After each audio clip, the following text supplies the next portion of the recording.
Olá, meus amores do 7º ano. Eu espero que todos estejam bem. Estou com saudade de vê-los pessoalmente. Temos nos encontrado na plataforma e hoje nós vamos fazer a revisão dos conteúdos dos capítulos 7, 8 e 9. Vamos reforçar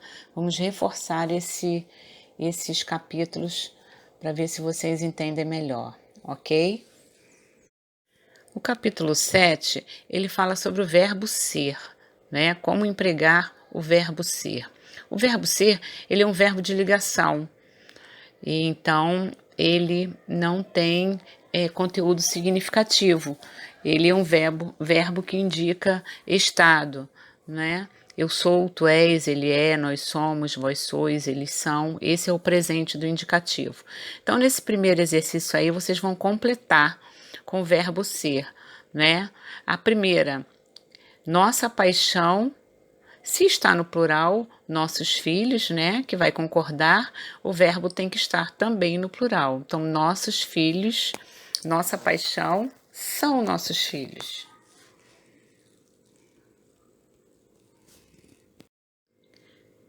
O outro capítulo fala sobre palavras homônimas, O que são palavras homônimas? São palavras que possuem a mesma escrita, porém elas possuem significados diferentes.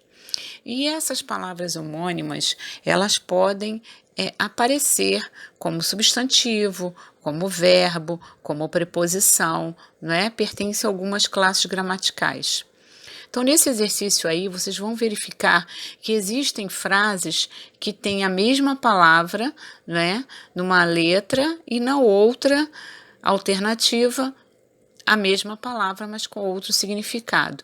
O que vocês vão ter que fazer é colocar se a classe gramatical, Se está no substantivo, verbo, preposição, adjetivo, artigo, etc. O primeiro, a seca do Nordeste destruiu plantações e matou os animais. Essa palavra seca aí, não está falando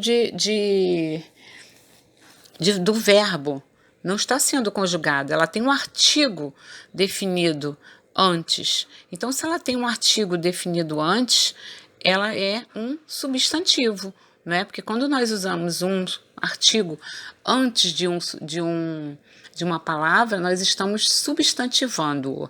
Então, seca aí é substantivo. Na segunda, Maria seca as roupas no varal da cozinha. Então, ela seca, ela está praticando uma ação.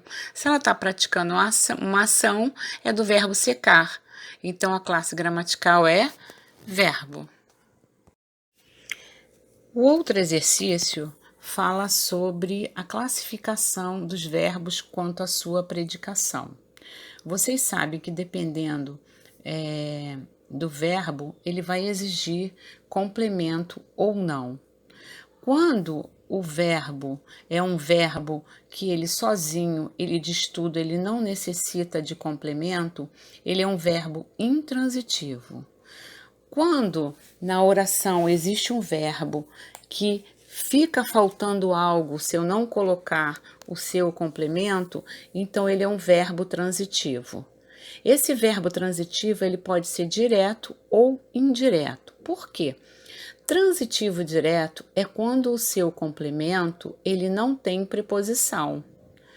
Maria comprou doces. O que ela comprou? Doces. Então, o verbo comprou aí, no caso, é um verbo transitivo direto, porque o seu complemento é doces, um objeto direto. Agora, Maria gosta de doces. Maria gosta de quê? Eu uso a preposição.